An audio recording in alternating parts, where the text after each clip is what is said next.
जी sir, आ रही है आवाज़। ओके।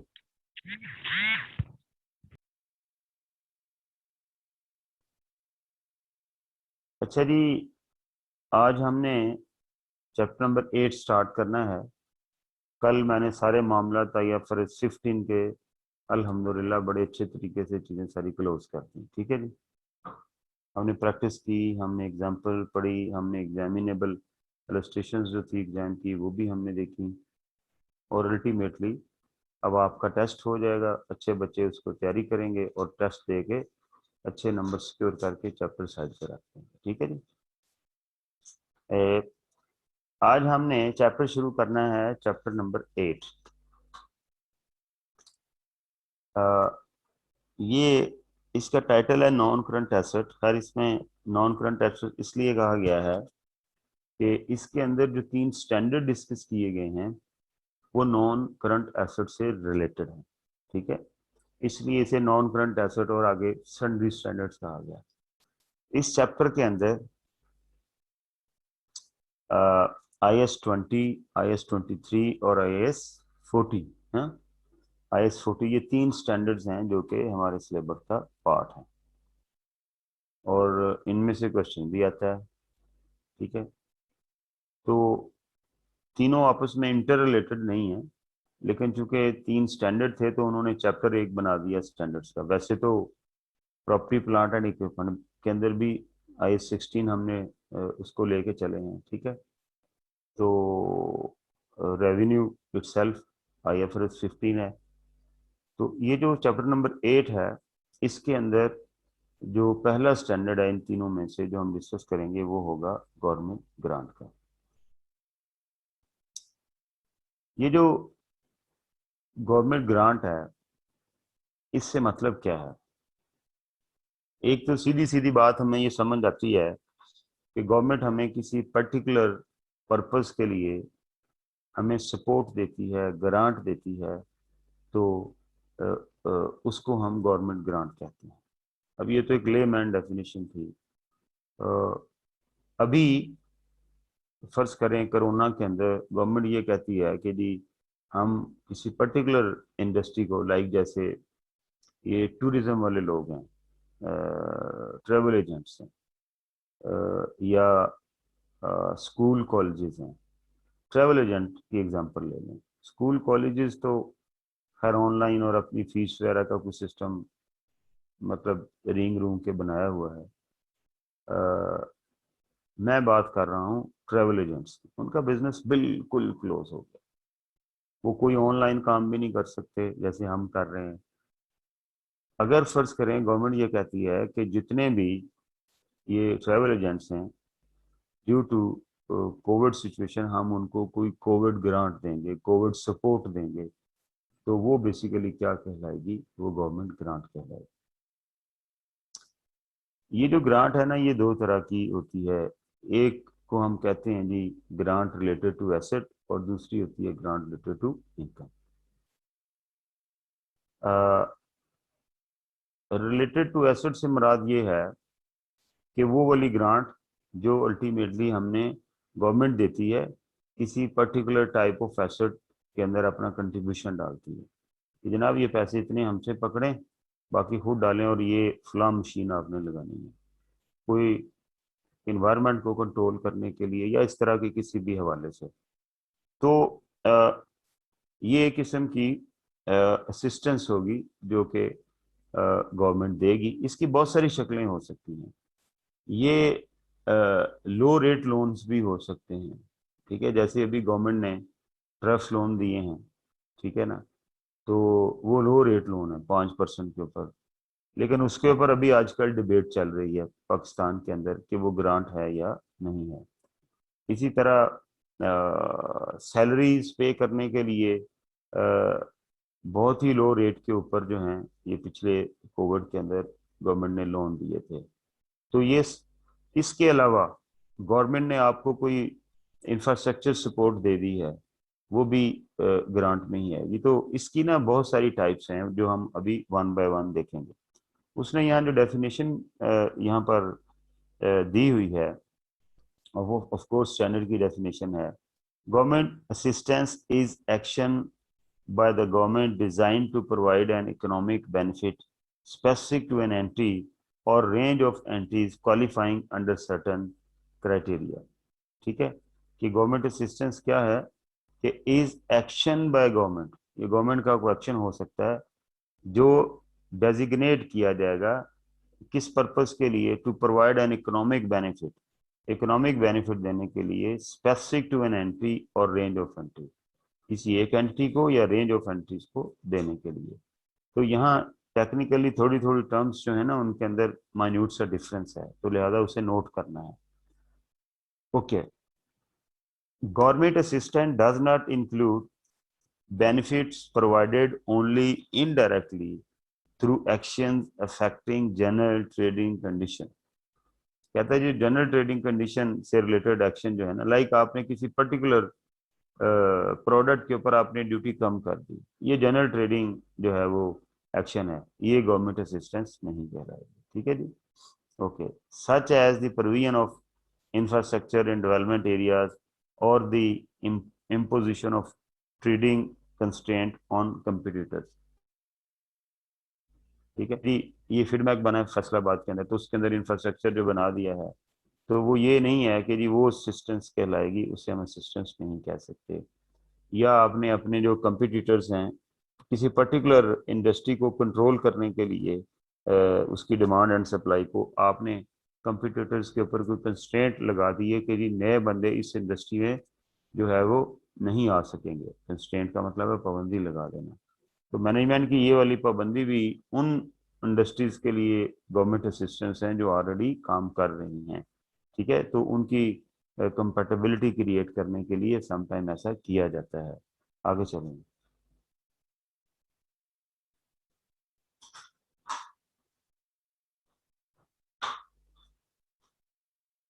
क्या हो गया? हाँ जी, तो असिस्टेंस एक सेपरेट चीज है, ग्रांट एक सेपरेट चीज है। ठीक है, ये जो डेफिनेशन इस स्टैंडर्ड में जो वर्ड यूज हुए हैं, जो टर्म्स यूज हुई हैं, उनको पहले उसने डिफाइन किया हुआ है। तो असिस्टेंस क्या थी? गवर्नमेंट की सपोर्ट, वो इंफ्रास्ट्रक्चर सपोर्ट हो या मतलब किसी पर्टिकुलर इंडस्ट्री, किसी पर्टिकुलर एंटिटी के लिए या उस किस्म की इंडस्ट्री के लिए जो आप सपोर्ट देंगे, पीछे जाएं जरा, जो आप सपोर्ट देंगे ये देखें ना, is action by the government. Main चीज क्या है? Assistance will be action of the government, it has nothing to do with finance. ठीक है, तो तवज्जो ये रखनी है, गवर्नमेंट असिस्टेंस क्या है? ये एक्शन बाय द गवर्नमेंट है, ये गवर्नमेंट के एक्शंस होंगे। वो कोई पर्टिकुलर कोई इंफ्रास्ट्रक्चर डेवलप करके आपको दे दें, ठीक है, या कोई आपको पर्टिकुलर किस्म की सब्सिडी दे दें, तो ये एक्शन है। सब्सिडी, सॉरी नहीं, अब सब्सिडी इसमें नहीं आएगी क्योंकि वो फाइनेंस इन्वॉल्व हो जाता है। ठीक है, आपके लिए कोई स्पेशल किस्म का जो इन्वायरमेंट क्रिएट कर दें, जैसे ये फीडबैक में हुआ। लेकिन वो क्या ये कह रहा है कि ये जो असिस्टेंस है इसमें से ये चीजें एक्सक्लूड कर देनी है। वो कौन सी? कि जी provided only indirectly through action affecting general trading. Government assistance does not include, इसमें ये शामिल नहीं होगी जो जनरल ट्रेडिंग है, मतलब किसी पर्टिकुलर एरिया, पर्टिकुलर इंडस्ट्री के लिए नहीं, बल्कि जनरल ट्रेडिंग कंडीशंस हों, such as the provision of infrastructure in the development areas और the imposition of the trading constraints on the computer, ये असिस्टेंस नहीं है। तो असिस्टेंस जो है ये गवर्नमेंट का एक ऐसा एक्शन होगा जो कि provide an economic benefit specific to an entry and range of entries qualifying under certain criteria.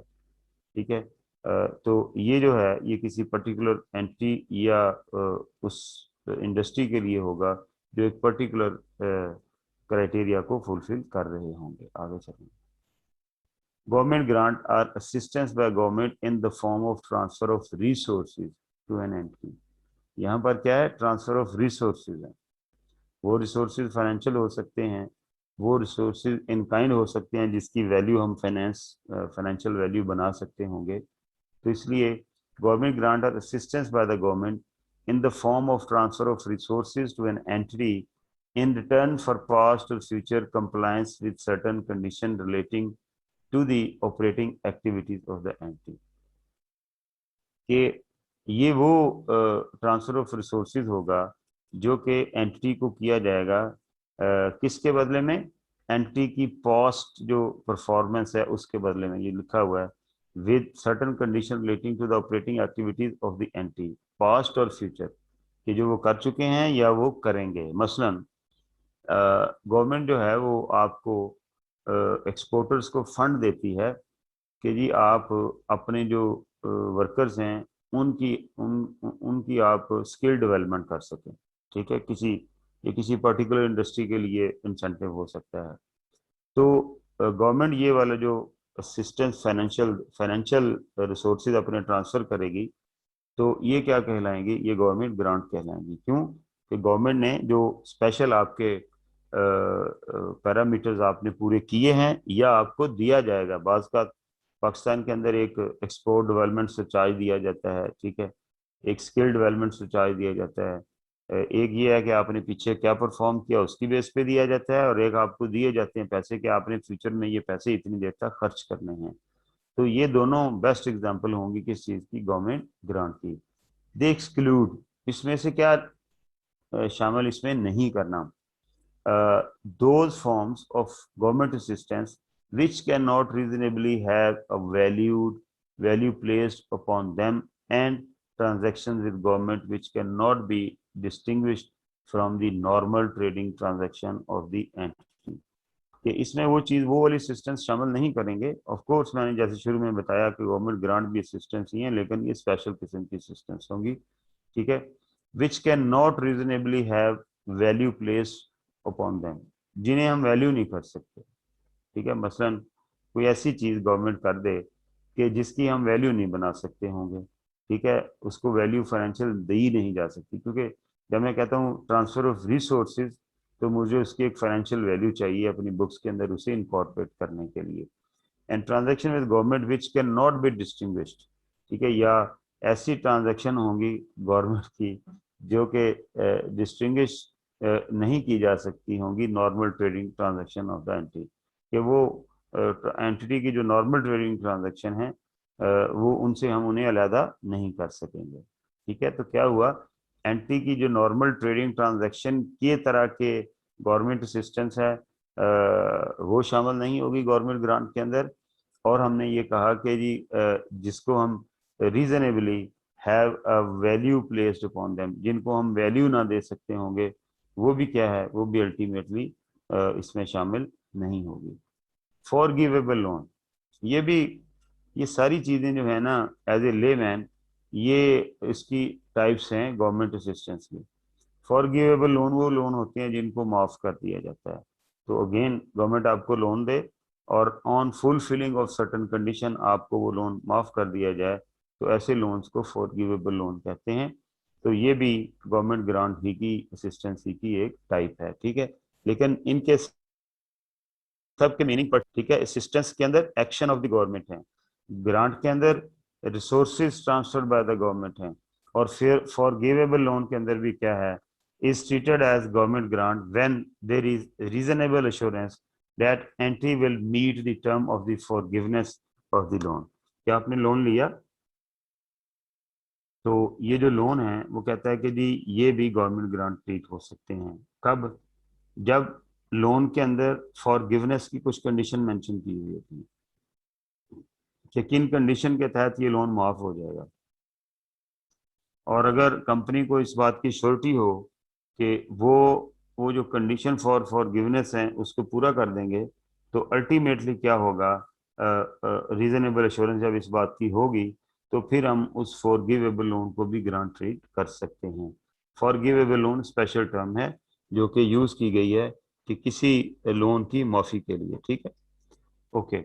Low interest loan, ये आईएफआर इसने अपना स्टैंडर्ड ने कहा है, आईएएस ने, लेकिन अभी जो ट्रैफ्ट लोन दिए गए हैं गवर्नमेंट की तरफ से एक्सपोर्टर्स को या मुख्तलिफ इंडस्ट्रीज वालों को, उसको अपने इंफ्रास्ट्रक्चर्स को बढ़ाने के लिए, मैनेज करने के लिए, वो लो रेट लोन हैं, वो इस कैटेगरी में आते हैं।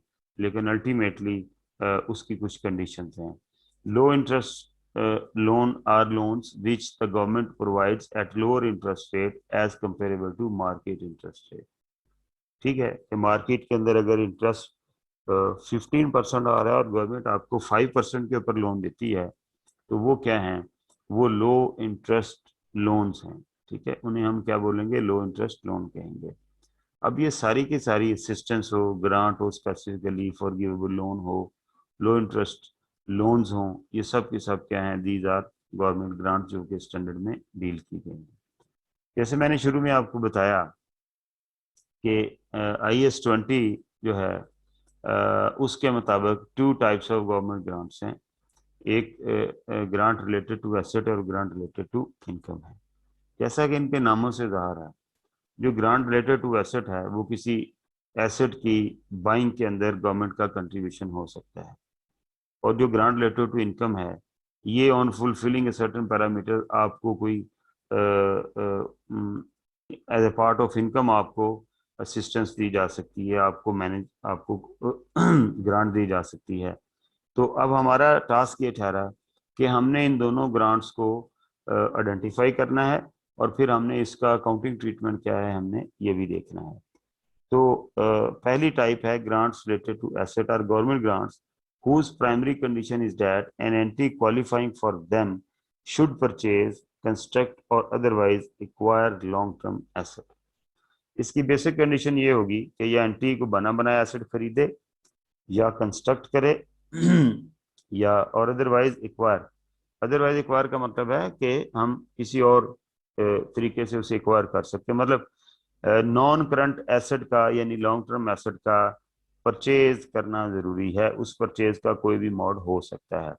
सब्सिडरी कंडीशन में also be attach restricting the type और लोकेशन ऑफ द एसेट और the periods during which they are to be held. कहता है जी इसके अलावा कोई प्राइमरी रिस्ट्रिक्शन भी उसके साथ लगाई जा सकती हैं, सब्सिडरी कंडीशन भी लगाई जा सकती हैं, प्राइमरी कह रहा हूँ। May also be attach restricting the type of और लोकेशन, यदि इस तरह के एरिया में लगाएंगे, ठीक है, डिस्ट्रिक्ट टाइप और लोकेशन के जी इस तरह का एसेट लगाएंगे, इस तरह के एरिया में लगाएंगे, और द पीरियड्स ड्यूरिंग विच, या उसके ऊपर कोई उसके पीरियड की रिस्ट्रिक्शन लगा दें कि जी हम आपको ये ग्रांट दे रहे हैं तो आपने 1 साल के अंदर अंदर इसको जो है वो आपने एक पर्टिकुलर किस्म की कंस्ट्रक्शन करनी है या एसेट कंस्ट्रक्ट करना है या एसेट एक्वायर करना है, तो वो इतने टाइम में करेंगे, कर सकते हैं, ये सब्सिडरी कंडीशन है।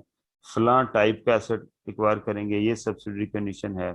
फलां जगह के लिए करेंगे, ये एक सब्सिडरी कंडीशन है। ठीक है, तो मेजर चीज क्या हुई, जो एसेट को लॉन्ग टर्म एसेट को यानी नॉन करंट एसेट को एक एक्विजिशन के लिए, अब एक्विजिशन बाय करके कर लें, उसके अंदर कंस्ट्रक्ट कर लें या अदरवाइज एक्वायर कर लें, वो तीनों सिचुएशन शामिल हैं। ग्रांट रिलेटेड टू इनकम और government grant other than those related to asset, सीधी सी डेफिनेशन है कि जो ग्रांट रिलेटेड टू एसेट्स नहीं होंगी वो तमाम की तमाम ग्रांट्स जो हैं वो रिलेटेड टू इनकम कहलाएंगे। Government grants are sometimes called by other name such as subsidies, subventions और प्रीमियम्स। ठीक है, अल्टरनेटिव नेम है गवर्नमेंट ग्रांट्स के। अकाउंटिंग ट्रीटमेंट पे अब हम आ जाते हैं जी। मेन ये क्वेश्चन है जो कि पेपर में वो पूछ सकता है। तो अकाउंटिंग ट्रीटमेंट ज़ाहिर है दो टाइप की ग्रांट्स हैं, उन दोनों के जो अकाउंटिंग ट्रीटमेंट हैं वो अलग-अलग एक्सप्लेन किए गए हैं। IAS 20 states that grant should not be recognised until there is reasonable assurance. सबसे पहली बात है, आपको पता है स्टैंडर्ड जो है वो क्या बताता है, रिकॉग्निशन क्राइटेरिया बताता है, डिस्क्लोजर बताता है, प्रेजेंटेशन बताता है। ठीक है, यही तीन चीजें हैं। और अगर ये तीन चीजें हम स्टैंडर्ड के मुताबिक कर दें, अकाउंटिंग स्टैंडर्ड्स के मुताबिक, तो हम कहते हैं कि हमने इसके अंदर फाइनेंशियल स्टेटमेंट एजर्शन क्रिएट कर ली। जब हम ऑडिट में पढ़ते हैं तो ऑडिटर इन्हीं एजर्शंस को वेरीफाई कर रहा होता है। यानी अगर ये चीज़ें किसी फाइनेंशियल स्टेटमेंट की रिकग्निशन एज पर स्टैंडर्ड है, उसकी प्रेजेंटेशन एज पर स्टैंडर्ड है और उसका डिस्क्लोजर एज पर स्टैंडर्ड है, तो हम कहते हैं कि तमाम फाइनेंशियल स्टेटमेंट एजर्शन जो हैं वो पूरी हो रही हैं, लिहाजा ये ट्रू एंड फेयर फिगर है। ठीक है, तो जब हम यहाँ पर आएंगे तो कहता है कि जिस सर्टन कंडीशंस का मीट करना जरूरी है, तब हम उसकी recognition as a government grant कर सकते हैं। तो गवर्नमेंट ग्रांट को रिकॉग्नाइज करने के लिए रिकग्निशन क्राइटेरिया क्या है, जैसे हर स्टैंडर्ड के अंदर उसने रिकग्निशन क्राइटेरिया दिया हुआ है, तो यहाँ भी वो क्राइटेरिया बताया गया है। क्या कहता है जी, the entry will comply with any condition attaching to the grant. कहता है जब एंट्री को ये एश्योरेंस हो, उन्हें कंफर्म हो कि वो जितनी भी कंडीशन उस ग्रांट से रिलेटेड हैं, गवर्नमेंट जब भी ग्रांट देती है वो ऐसे नहीं आपको मुंह उठा के पैसे दे देते, वो कुछ कंडीशन लगाते हैं। तो कहता है अगर मैनेजमेंट को ये बात कंफर्म हो कि जी हमने जो है ये कंडीशन पूरी कर लेंगे, ठीक है, तो अल्टीमेटली रीजनेबल एश्योरेंस हमें हो जाएगी, तो तब हम उन्हें रिकॉग्नाइज करेंगे। Number two, the grant will be received, और ग्रांट हमें रिसीव भी हो जाएगी। तो फिर हम क्या करेंगे, once these recognition criteria are met, the grant should be recognised in profit और loss over the period necessary to match them with their related cost. ठीक है, तो कहता है कि जी हमने क्या करना है, इसको हमने ये देखें, should be recognise in profit और लॉस, प्रॉफिट एंड लॉस में रिकॉग्नाइज करेंगे over the period necessary to match them with their related cost. ठीक है, उतने पीरियड में जो उसकी रिलेटेड कॉस्ट को मैच कर रहा होगा। ठीक है, over the period necessary to match them with their related cost, कि जो इनकी कॉस्ट है वो जितने पीरियड में हम चार्ज करेंगे पीएनएल को, उतने पीरियड के अंदर ही हम क्या करेंगे, हम उस ग्रांट को प्रॉफिट एंड लॉस के थ्रू जो है वो मूव कर लेंगे। Neither type of grant should be credited directly to shareholders interest. ये ममानत है, ये नहीं करना कि जी हम एंट्री कर दें कि जी कैश डेबिट और इक्विटी क्रेडिट, ये नहीं कर सकते हैं। ठीक है, शेयर होल्डर इंटरेस्ट का मतलब है उस इक्विटी को हम चार्ज नहीं कर सकते। In statement of financial position they must be reported on systematic basis through the statement of profit और लॉस। ठीक है जी, तो तय क्या हुआ कि statement of profit and loss के थ्रू जो है हमने उनको क्या करना है, जो है वो मूव करना है। ठीक है, over the period of time, इस पीरियड में उनकी कॉस्ट जो है वो इन पर हो रही है। ठीक है, तो ये accounting treatment of government grant जो है ये उसने हमें बता दिया कि जी उस वक्त तक हमने उसे रिकॉग्नाइज नहीं करना जब तक ये दो कंडीशन ना पूरी हो जाएं। वो आपसे पूछ सकता है रिकग्निशन कंडीशन क्या है, कि जी हम वो तमाम कंडीशन कंप्लाई ना कर, जब तक नहीं कर पाएंगे उसे रिकग्नाइज नहीं करेंगे, और जब तक ग्रांट मिल नहीं जाएगी उससे ज़ाहिर है हम रिकग्नाइज आर्बिट्रेरी या प्रोविजनल बेसिस पे उसे रिकॉर्ड नहीं किया जा सकता। Once these recognition criteria are met, the grant should be recognized in profit and loss over the period necessary to match them with their related cost। इसका क्या मतलब है कि जी match them with their related cost, ये asset जो होता है इसने अल्टीमेटली जो है, अगर ये ग्रांट रिलेटेड टू एसेट है तो उसकी कॉस्ट है उसने डेप्रिसिएट होना है। ठीक है, तो जितने अरसा के लिए वो एसेट डेप्रिसिएट होगा उसके बराबर जो इनकम जो है वो हम प्रॉफिट एंड लॉस के थ्रू मूव करेंगे। देखें, मुझे पैसे मिले, मैंने एंट्री क्या कर ली, बैंक डेबिट और ग्रांट क्रेडिट। ठीक हो गया जी, अब मैंने एसेट खरीद लिया, मैंने एसेट को डेबिट कर लिया और बैंक को क्रेडिट कर दिया। अब मेरी बैलेंस शीट में एक तरफ एसेट खड़ा हो गया, दूसरी तरफ ग्रांट खड़ी होगी इक्विटी साइड के ऊपर। अब अल्टीमेटली उस एसेट ने डेप्रिसिएट होना, उसकी एक लाइफ है, तो मैंने उसके इक्वलेंट ही क्या करना है, मैंने जो गवर्नमेंट ग्रांट है जो कि इक्विटी जो कि लायबिलिटी साइड पर स्टैंड कर रही है, मैंने उसकी इक्वलेंट अमाउंट जो है वो हर साल क्या करना है, वहां से निकाल के मैंने प्रॉफिट एंड लॉस में चार्ज करते जाना है। ठीक है, तो वो जो अकाउंट होगा गवर्नमेंट ग्रांट का, जो कि लायबिलिटी अकाउंट होगा, वो डेबिट होता जाएगा और पीएनएल जो है वो क्रेडिट होता जाएगा। आगे जाकर क्वेश्चन करेंगे तो और बेहतर चीजें समझ आ जाएंगी। अच्छा जी, अब उसके बाद ग्रांट रिलेटेड टू इनकम है।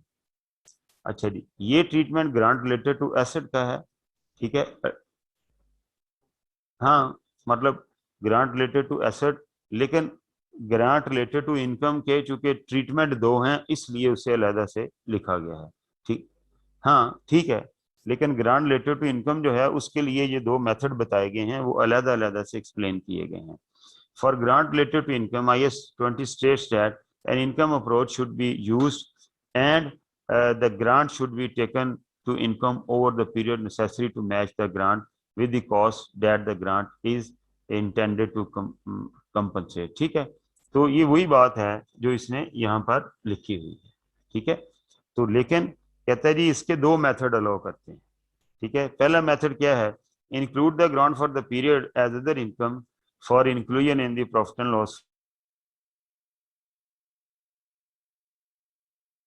Expenses.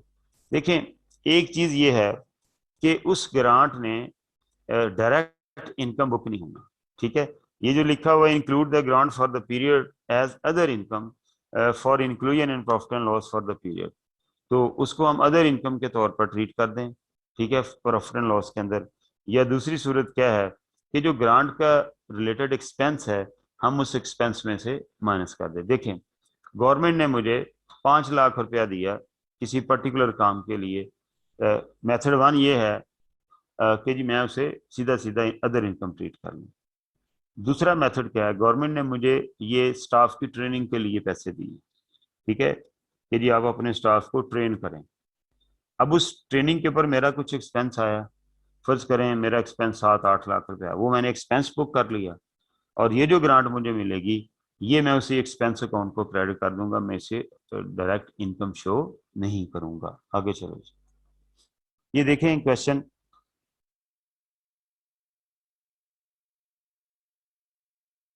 On 31 December year zero. ये डेट इंपॉर्टेंट है, 31 December year zero.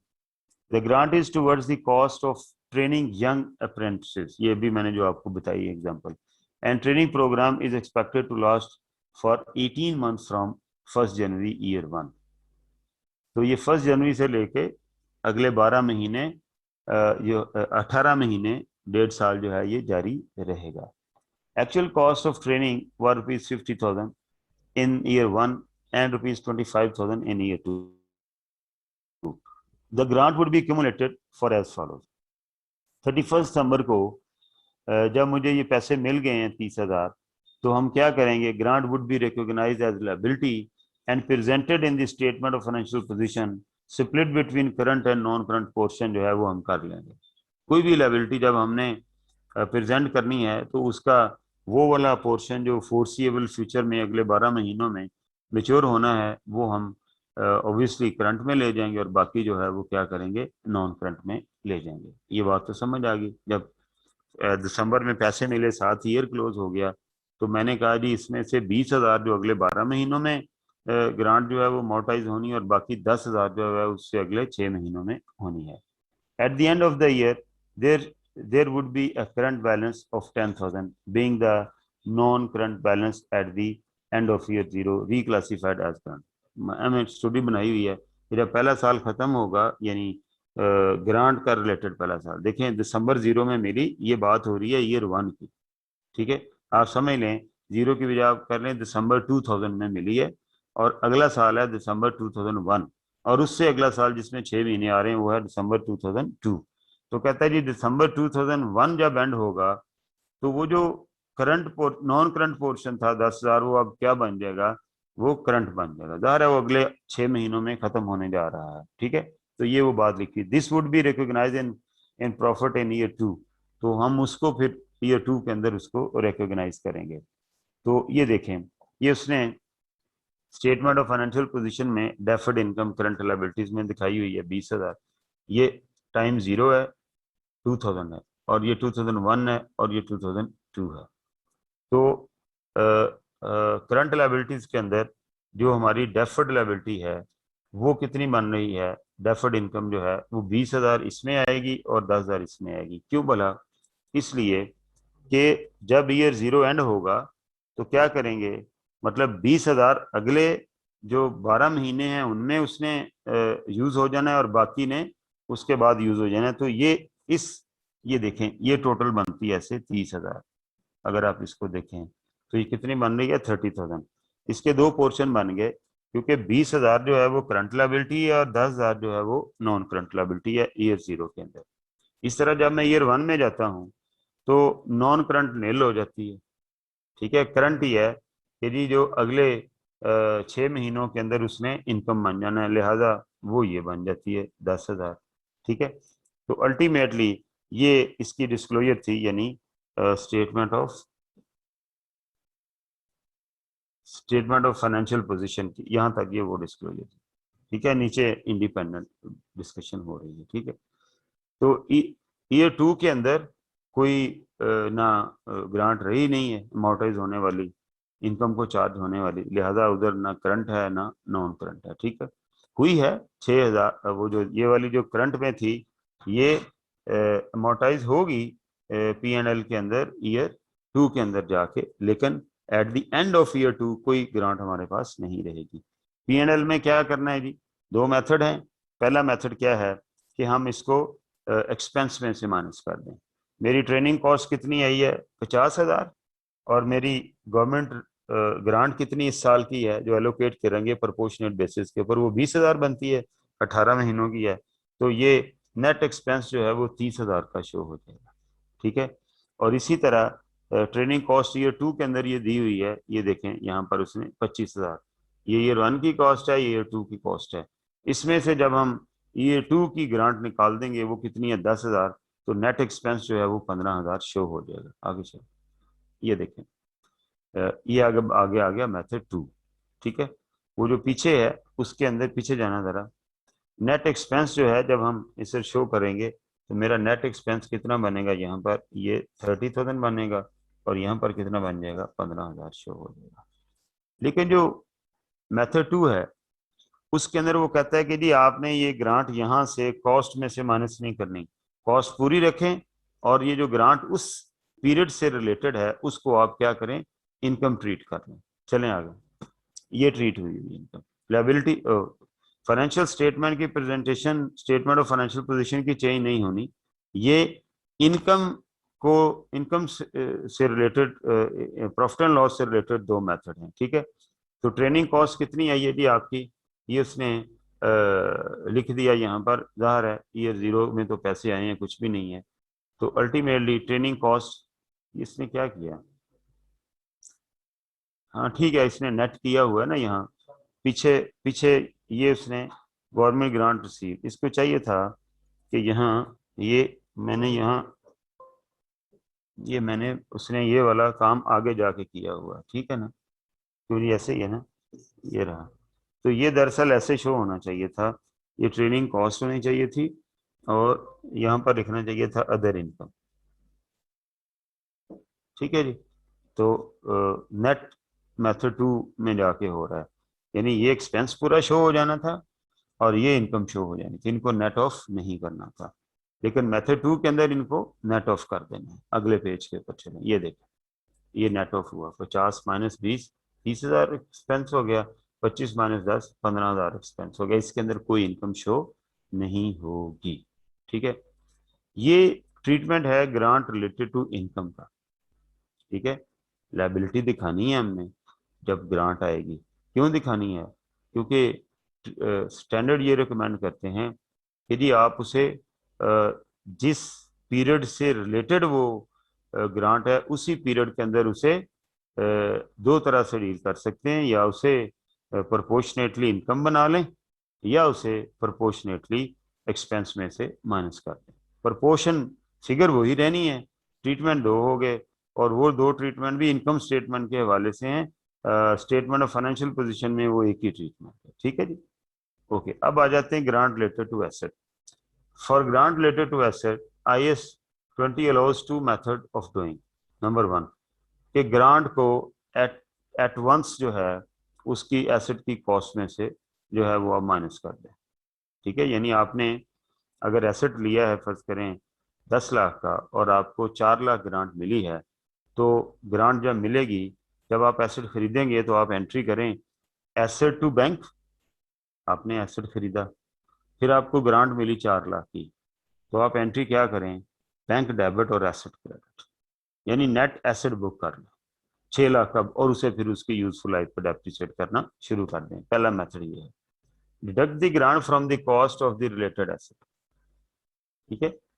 The asset is included in statement of financial position at cost minus grant depreciation, depreciate the net amount over the useful life, और फिर उस net amount को आप उसकी useful life के ऊपर depreciate करना शुरू करते हैं। मेथड 2 क्या है कि आप एसेट में से ग्रांट को माइनस ना करें, ठीक है। क्या करें, इसे डेफर्ड इनकम के तौर पर रिकॉग्नाइज करते जाएं on systematic basis over useful life. क्या होगा, उधर उसकी डेफिशिएंट एसेट 10 लाख का ही रखें, उसके ऊपर ही डेफिशिएंट चार्ज करें। और इसको, यानी ये जो अभी हमने कह लें कि ये वाला जो ट्रीटमेंट है, ये वो जो इनकम स्टेटमेंट का जो क्या कहते हैं मेथड 1 है, ये वो है, ठीक है। लेकिन फर्क क्या है, वो जो ग्रांट थी वो एक्सपेंस से रिलेटेड थी, ये ग्रांट जो है ये एसेट से रिलेटेड है। As far as treatment of grant is concern वो सेम है कि हम ग्रांट को क्या करेंगे, treat the grant as deferred income. Deferred income कौन सी होती है, जो ओवर द पीरियड हमने उसे इनकम स्टेटमेंट को चार्ज करना होता है, and recognise it as an income on the systematic basis over the useful life, ठीक है। और सिस्टमैटिक बेसिस के ऊपर उसे यूजफुल लाइफ के ऊपर इनकम के तौर पर ट्रीट करते जाएं। अगर गौर करें तो बात तो वही है कि अगर मैं एसेट को नेट को डेप्रिसिएट करता हूँ, फर्ज करें 6 लाख, तो डेप्रिसिएशन कितनी बन जाएगी, 10, 1 साल पूरे की 60,000 बन जाएगी 10% के हिसाब से, ठीक है। तो अगर मैं कहता हूँ जी मैंने एसेट को फुल डेप्रिसिएट करना है, वो कितनी बनी, 1 लाख, ठीक है। और मेरे पास 4 लाख का जो ग्रांट था, उसको मैं 10 ईयर्स में इक्वली डिवाइड करूंगा, तो हर साल कितनी इनकम हमें ट्रीट करनी पड़ेगी, 40,000। तो मैं उस 1 लाख में से ये डेप्रिसिएशन पूरी कर लूं और 40,000 को मैं अदर इनकम ट्रीट कर लूं, ये एक्सपेंस शो हो गया, ये इनकम शो हो गई, ठीक है। तो वो जैसे पीछे ग्रांट रिलेटेड इनकम है, वही वाला मामला हो गया ना, कि डेप्रिसिएशन एक्सपेंस शो हो गई और ये जो है ये अलग से इनकम शो हो जाएगी। तो नेट इम्पैक्ट दोनों सूरतों में एक ही रहेगा, यहाँ पर भी 60 बनता है और इसका भी नेट इम्पैक्ट जो है वो 60 ही आएगा। तो ये बात आपको समझ आनी चाहिए, ठीक है। देखें, मैं इसको फिर कंसोलिडेट करता हूँ। जहां तक ग्रांट मिलने का ताल्लुक है, जब ग्रांट मिलेगी तो कोई दो ट्रीटमेंट नहीं है, ठीक है। आपके पास ग्रांट आ जाएगी और अल्टीमेटली आपने income state grant related to जो इनकम है उनका बैलेंस शीट ट्रीटमेंट एक ही है, ठीक है। वो क्या है, उसे करंट और नॉन करंट लायबिलिटी शो करें, ठीक है। और उसका इनकम स्टेटमेंट ट्रीटमेंट जो है वो दो ऑप्शन है, एक क्या है कि मुतलका खर्चे में से माइनस कर दें, दूसरी ऑप्शन क्या है कि खर्चा पूरा रखें और ग्रांट जितनी इस साल की बन रही है अमोर्टाइजेशन की वजह से जो उसको आप क्या करें, अदर इनकम ट्रीट करें, बात खत्म हो गई। जब हम ग्रांट रिलेटेड टू एसेट में आते हैं, तो यहाँ पर वो कहता है कि जी आपका जो बैलेंस शीट ट्रीटमेंट है वो दो तरह का हो सकता है। एक कि आप ग्रांट को लायबिलिटी दिखाएं ही ना, उसको आप डायरेक्ट एसेट में से क्रेडिट कर दें और फिर एसेट को डेप्रिसिएट करते रहें, जो बच गया खत्म, वंस फॉर ऑल ग्रांट का मामला खत्म हो गया। दूसरा बैलेंस शीट ट्रीटमेंट वो कहता है कि इसे भी ग्रांट रिलेटेड टू इनकम की तरह लायबिलिटी ही दिखाएं, ठीक है। और फिर उस लायबिलिटी को करंट और नॉन करंट ज़ाहिर है वो तो काम करेंगे, और फिर उसमें से डेप्रिसिएशन, चूंकि आपने उसमें से एसेट में से कॉस्ट एसेट में से ग्रांट माइनस नहीं की, लिहाजा एसेट फुल वैल्यू के ऊपर शो होगा। और आप क्या करेंगे, आप फिर उसकी डेप्रिसिएशन भी फुल पे करेंगे। तो ये जो ग्रांट है, ये over the period of useful life of the asset जो कि उस ग्रांट से बना है, हम इसको उतने सालों में क्या करेंगे, अदर इनकम बुक करते रहेंगे। तो इसके अंदर आपको इशू सच नहीं होना चाहिए। ये देखें, उसने एक एग्जांपल इधर सॉल्व की हुई है। A company receives a government grant of ₹400,000 towards the cost of an asset with the cost of fees. ये मैंने अभी जो आपको एग्जांपल मिलती जुलती बताई है। The asset has an estimated life of 10 year and no residual value, okay. The amount could be reflected in the financial statement prepared at the. अब इसके क्या हो सकता है, शीट निकालो जी जरा। ये देखें, ऑप्शन ए क्या है, ऑप्शन ए ये है कि मैं एसेट शो करूं, कितने का जी, 6 लाख का, हाँ, 6 लाख का, ये कॉस्ट है, ठीक है। और लेस क्या कर दूं, गवर्नमेंट ग्रांट, सीधी सीधी वो कितनी है, ये आपने नेट करके बता दिया ना, वही मैं कह रहा हूँ, कोई बात नहीं। एसेट हमारा जो है वो है 10 लाख का है,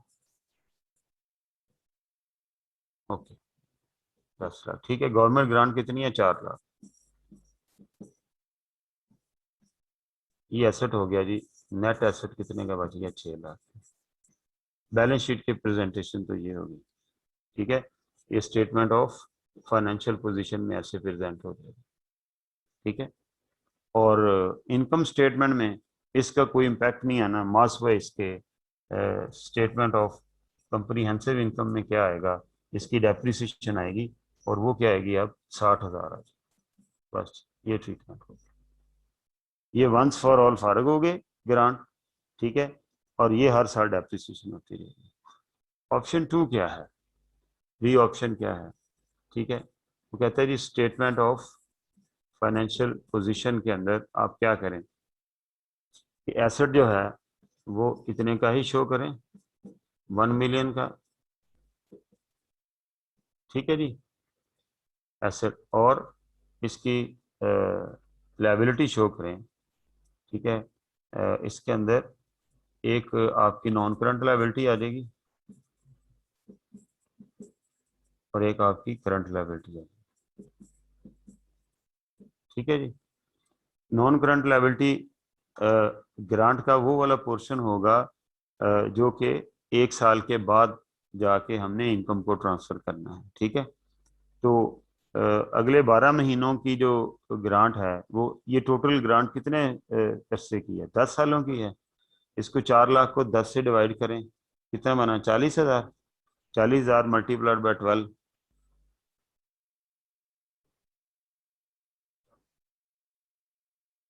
नहीं उसकी लाइफ कितनी है? हाँ, 4 लाख को डिवाइडेड बाय 10 ही करेंगे यार, 40,000 ही बनती है ना। तो 1 साल की, सॉरी, हाँ मैंने मल्टीप्लाई बाय 12 करा दिया, ठीक है। तो क्या होगा, 1 साल की बनेगी 40,000, ये इसको लिखेंगे डेफर्ड इनकम। ये बैलेंस शीट के आइटम है सारे, ठीक है। तो ये आ जाएगी 40,000। और बाकी जो है, ये यहाँ पर भी इसका हेड यही रहना है, डेफर्ड इनकम, ठीक है। ये आ जाएगी 3,60,000। लो जी, ये बैलेंस शीट की प्रेजेंटेशन होगी। और अब इसकी इनकम स्टेटमेंट की प्रेजेंटेशन क्या है, थोड़ा सा इसको ऊपर कर दो, बस बस बस, बस ठीक है। तो ये क्या है जी, स्टेटमेंट ऑफ कंप्रीहेंसिव इनकम की प्रेजेंटेशन क्या है, यहाँ पर हम लिखेंगे डेफर्ड इनकम, इतनी आ जाएगी जी। अल्टीमेटली जिस साल में हमने ये एसेट खरीदा है, उस साल के अंदर ये जिस वक्त ग्रांट मिली है, ये उस वक्त की एंट्री है, ठीक है। जब अगला साल जाएगा तो उसके अंदर मैं डेफर्ड इनकम कितनी कर दूंगा? 40,000 कर दूंगा, ठीक है। और फिर अल्टीमेटली इसमें से 40,000 नीचे आ जाएगा और ऊपर 3,20,000 रह जाएगा, एंड सो ऑन। ये सिलसिला जो है वो उसी तरह से चलता रहेगा। चलो जी जरा सवाल करो। ये देखें, आगे चलो। ये उसने लिखा हुआ है कि property plant and equipment cost में से डायरेक्ट चार्ज माइनस कर दी, 6 लाख रह गया, ये डेप्रिसिएशन, ये इसकी क्लोजिंग वैल्यू आ गई eight the end of year 1, ठीक है। और इधर क्या included in statement of profit and loss, ये उसकी डेप्रिसिएशन आ गई, ये जो मैंने पहला ट्रीटमेंट किया है, ठीक है। ये यहाँ क्लोज डबल लाइन से कर दें, ये यहाँ, ये ट्रीटमेंट मुकम्मल हो गया। And if you want to adopt method 2, तो क्या करना है, आपका एसेट जो है वो इतने का ही रहेगा, इतनी डेप्शन होगी, ये आपकी कैरिंग वैल्यू आ जाएगी। और करंट लाइबिलिटीज जो हैं उसके अंदर जो डेफर्ड इनकम है वो कितनी आ जाएगी? ये 40,000 आ जाएगी, ठीक है। जो करंट और नॉन करंट जो है 320 जैसे मैंने बताया, और 40,000 इस दफ़ा इनकम स्टेटमेंट को चार्ज हो जाएगी। वो इसने आगे किया हुआ है या नहीं किया हुआ? नहीं किया हुआ, हाँ ये नीचे लिखा हुआ है, at the end of year 1 there would be rupees 360 of the grant left to recognize in profit in the future, 40,000 per annum, 40,000 would be recognized in the next year, and the balance on the non current, लेकिन वो नहीं उसने दिया हुआ। तो जैसे यहाँ पर लिखा हुआ है ना, included in statement of profit and loss, ठीक है। तो ये आगे लिखा हुआ है included in statement of profit and loss, क्या करेंगे, 1 लाख रुपया डेप्शन चार्ज होगी, और ये जो गवर्नमेंट इनकम है 40,000, ये इनकम चार्ज हो जाएगी। तो मेरा नहीं ख्याल अब इसमें कोई मुश्किल रहनी चाहिए, ठीक है। तो देखें, जो ग्रांट रिलेटेड टू एसेट है, उसमें या हमने ग्रांट को एसेट में से माइनस कर देना है, या हमने माइनस कर देंगे तो फिर once for all grant treat हो गई, फिर वो रिड्यूस्ड वैल्यू के साथ ऐसे डेप्रिशिएट होता रहेगा, उस ग्रांट का इम्पैक्ट खुद ब खुद मतलब नेट होके आता जाएगा। जब आप डेप्रिसिएशन ही 6 लाख के ऊपर करेंगे तो 60,000 प्रॉफिट एंड लॉस को चार्ज होगा। अभी भी 60,000 हो रहा है, ये देखें, 1 लाख डेबिट हो रहा है डेप्रिसिएशन और 40,000 इनकम है। तो लेकिन ये तब होगा जब आप कहते हैं कि जी नहीं, मैंने एसेट भी पूरा रखना है और ग्रांट को भी हमने लायबिलिटी दिखाना है, तो फिर अल्टीमेटली आपको उस तरह से चीजें मैनेज करनी पड़ेगी। पीछे जाओ जरा, और जब ये और पीछे, और पीछे, और जब ये इनकम के ऊपर आएंगे, ग्रांट रिलेटेड टू इनकम वाली बात आएगी, तो इसमें एसेट में से माइनस होने वाला कोई ट्रीटमेंट नहीं है, ठीक है। दोनों मेथड वो इनकम की रिकग्निशन के हैं, लेकिन जो बैलेंस शीट के अंदर यही ऐसे ही शो होना है। अब वो जो इनकम की रिकग्निशन है, वो या एक्सपेंस में से माइनस करके कर दें, या आप क्या करें, आप उसको अलहदा से इनकम शो कर दें, एक्सपेंस पूरा रहने दें। और ग्रांट रिलेटेड टू इनकम की पहचान क्या है? ये किसी एक्सपेंस की कंपनसेशन हो। ग्रांट रिलेटेड टू एसेट क्या है? ये किसी एसेट की कंपनसेशन हो, ठीक है। तो ये इसमें कोई ऐसी मुश्किल बात नहीं है। आगे चलो जी जरा। ये क्वेश्चन है जी, इलस्ट्रेशन नंबर 3, ये आप लोग घर से अटेम्प्ट करके हैं, ठीक है जी। और ये जो मैंने इलस्ट्रेशन दोनों की हैं, उनको भी साइमल्टेनियसली जब करेंगे तो फिर आपको पता चलेगा कि हाँ यार, ये बिल्कुल ये अंडरस्टैंडेबल चीज़ है, कोई मुश्किल बात नहीं। लेकिन आसान है, बच्चा इसको तवज्जो नहीं करता और इसमें से गलती कर जाता है, वो कहता है हाँ ठीक है ये पता चल गया, लेकिन ये मिक्स हो जाता है। इसका प्रॉब्लम क्या है? ये मिक्स हो जाता है, आपने इसे मिक्स नहीं होने देना। आगे क्या है? ठीक है, ठीक है, बस यहाँ तक रहेंगे। आज पिछली थ्योरी पढ़नी है, जो एग्जाम्पल दो मैंने की वो करनी है, और ये जो एग्जाम्पल नंबर 3 है, ये आपने अटेम्प्ट करके आनी है।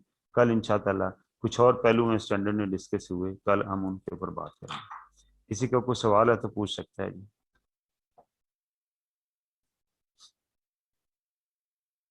Any question? ठीक है जी, अल्लाह मियाँ आपको हमें अपनी ईमान में